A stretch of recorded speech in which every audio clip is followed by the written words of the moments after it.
İyi günler arkadaşlar. Bugün sizler için Akın Akın Özü'nden yepyeni haberler hazırladım. Akın Akın Özü son yıllarda yalnızca oynadığı karakterlerle değil, taşıdığı yoğun ilgi ve hissel derinlikle dikkat çeken bir oyuncu olarak öne çıkıyor. Onun performanslarında yüzde görülen duyguların ötesinde alttan alta işleyen bir gerilim ve kontrol hissi bulunuyor.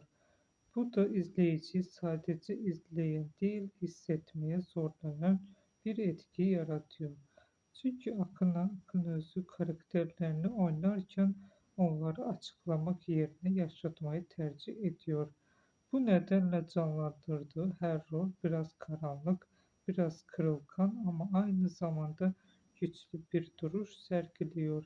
Kariyer yolculuğuna bakıldığında hızlı bir çıkış yakaladığı açıkça görülse de asıl dikkat çeken nokta bu çıkışı nasıl yönettiği. Zira popülerliğin geçici olduğu bir dünyada kalıcı olabilmek için sadece görünür olmak yetmez. Derinlik de gerekir. Bu derinliği korumaya çalışan bir oyuncu gibi ilerliyor. Ekran dışında ise daha sade ve kontrollü profil çizmesi oyunculuktaki yoğunlukta tezat oluşturarak onu daha da ilginç kılıyor. Bu da karışıklık aslında onu en belirgin özelliklerinden biri haline geliyor.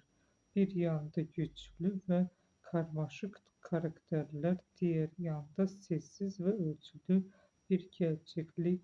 Belki de onu farklı kılan tam olarak bu iki uç arasında kurduğu dengede gizli. Herkese teşekkür ederim. Yeniden görüşmek üzere. Hoşçakalın.